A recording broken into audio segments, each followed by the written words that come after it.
ಭಾರತ ಮತ್ತು ಅಮೆರಿಕಗಳು ಅನೇಕ ಸಾಮಾನ್ಯ ಅಂಶಗಳನ್ನು ಹೊಂದಿವೆ. ಅಮೆರಿಕ ಅವಕಾಶಗಳ ದೇಶ.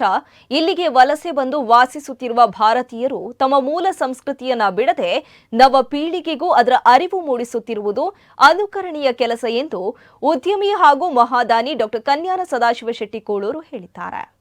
ಅಮೆರಿಕದ ಸಿಯಾಟೆಲ್ನಲ್ಲಿ ಉತ್ತರ ಅಮೆರಿಕ ಬಂಟರ ಸಂಘ ಆಯೋಜಿಸಿದ 25ನೇ ಹೆಗ್ಗುರುತು ಮಹಾ ಅಧಿವೇಶನ ಬಾನದಲ್ಲಿ ಪಾಲ್ಗೊಂಡು ಮಾತನಾಡಿದ ಡಾ. ಶೆಟ್ಟಿ, ಅಮೆರಿಕ ತನ್ನ ಕನಸಿನ ದೇಶವಾಗಿತ್ತು ಎಂದರು. ಭಾರತ ಮತ್ತು ಅಮೆರಿಕ ನಡುವಣ ಸಾಮ್ಯತೆಗಳನ್ನು ಪಟ್ಟಿ ಮಾಡಿದ ಅವರು, ಅಮೆರಿಕದು ಚಾರಿತ್ರಿಕ ಪ್ರಜಾಪ್ರಭುತ್ವವಾದರೆ ಭಾರತವು ಅತಿ ದೊಡ್ಡ ಪ್ರಜಾಪ್ರಭುತ್ವ. ಅಭಿವೃದ್ಧಿಗೆ ಸಂಬಂಧಿಸಿ ಅಮೆರಿಕ ಅಧ್ಯಕ್ಷರು ಮತ್ತು ಭಾರತದ ಪ್ರಧಾನಿಯವರ ಬಹುತೇಕ ಚಿಂತನೆಗಳಲ್ಲಿ ಹೋಲಿಕೆ ಇದೆ ಎಂದರು. ಅಮೆರಿಕದ ಈ ಬಂಟರ ಸಂಘ ಆಯೋಜಿಸಿದ ಮಹಾಧಿವೇಶನಕ್ಕೆ ಬಾನ ಎಂಬ ಶೀರ್ಷಿಕೆಯನ್ನ ನೀಡಲಾಗಿದೆ. ಬಾನ ಎಂಬುದಕ್ಕೆ ಆಕಾಶ ಎಂಬ ಅರ್ಥವಿದೆ. ಈ ಸಂಘಟನೆ ವಿಸ್ತಾರವಾಗಿ ಮತ್ತು ಬಲಿಷ್ಠವಾಗಿ ಬೆಳೆಯಲಿ ಎಂದು ಹಾರೈಸಿದರು.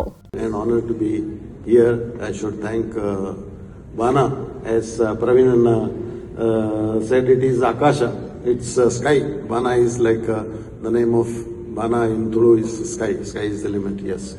I was to say that. You told. US visit this time is so special for me. This is the first visit and this is the best visit because of Bana's invitation to be part of this. And it's my pleasure because USA is my dream country for population and US development.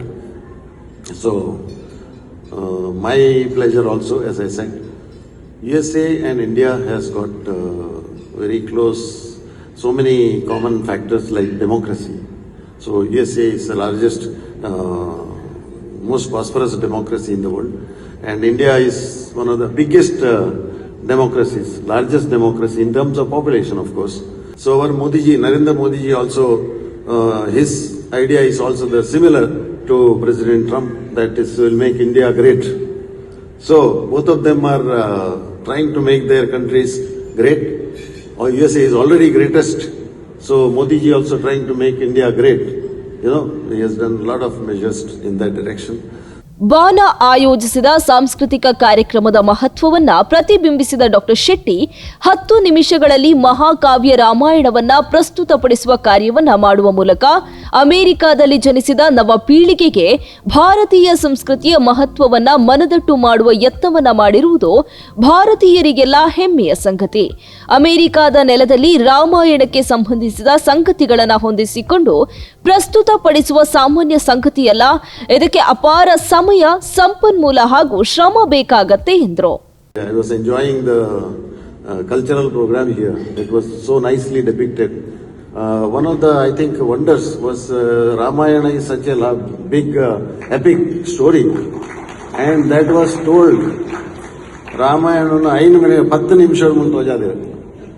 10 ನಿಮಿಷದಲ್ಲಿ ಮಹಾಭಾರತ ರಾಮಾಯಣವನ್ನು ಇಲ್ಲಿ ತೋರಿಸಿದ್ದಾರೆ. Maybe world record.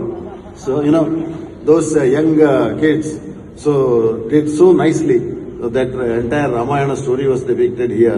Right, it's wonder, and a lot of dance programs done by US young boys and girls. So beautiful. This thing was there yesterday. Cultural. I was very impressed. ವಲಸೆ ಎಂಬುದು ಜಾಗತಿಕ ವಿದ್ಯಮಾನ ಎಂಬ ಅಂಶದತ್ತ ಗಮನ ಸೆಳೆದ ಡಾ. ಶೆಟ್ಟಿ, ಬಂಟ ಸಮುದಾಯ ಕೂಡ ಇದರಿಂದ ಮುಕ್ತವಾಗಿಲ್ಲ. ಅವರು ತಾವು ಹೋದಲ್ಲಿ ಸಂಘ ಕಟ್ಟಿಕೊಂಡು ಒಗ್ಗಟ್ಟು ಮೂಡಿಸ್ತಾ ಇದ್ದಾರೆ. ಇದಕ್ಕೆ ಭಾರತದಲ್ಲಿ ಕಾರ್ಯಾಚರಿಸುತ್ತಿರುವ ಮುಂಬೈ ಬಂಟರ ಸಂಘ ಸಹಿತ ಅನೇಕ ಸಂಘಗಳು ಉದಾಹರಣೆಯಾಗಿವೆ ಎಂದವರು ದೃಢಪಡಿಸಿದ್ರು.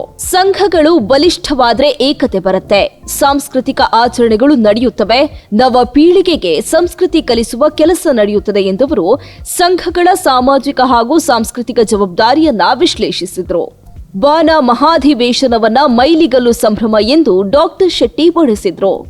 There was a time for the last 50 or 100 years, so a lot of migration of bunds for various purposes happened worldwide. So there was a large number of bunds in Mumbai, similarly in Bangalore, in Indian cities.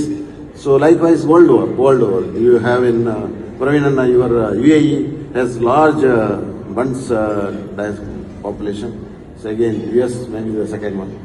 So we have Band Sanghas everywhere. So we have to strengthen our Band Sangha everywhere. So why? Because it's our unity. Its unity is important to preserve our culture and tradition for the future generations of Bands. And best of luck to Bana. Let it be the Bana of future Akasha. It's sky is the limit for your Bana. ಬಾನದ ಅಧ್ಯಕ್ಷ ಮಂಜುನಾಥ್ ಶೆಟ್ಟಿ, ಮುಂಬೈ ಬಂಟರ ಸಂಘದ ಅಧ್ಯಕ್ಷ ಪ್ರವೀಣ್ ಭೋಜ ಶೆಟ್ಟಿ, ಕಾಪು ಶ್ರೀ ಹೊಸಮಾರಿಗುಡಿ ದೇವಸ್ಥಾನ ಅಭಿವೃದ್ಧಿ ಸಮಿತಿ ಅಧ್ಯಕ್ಷ ವಾಸುದೇವ ಶೆಟ್ಟಿ ಮತ್ತಿತರರು ಉಪಸ್ಥಿತರಿದ್ದರು.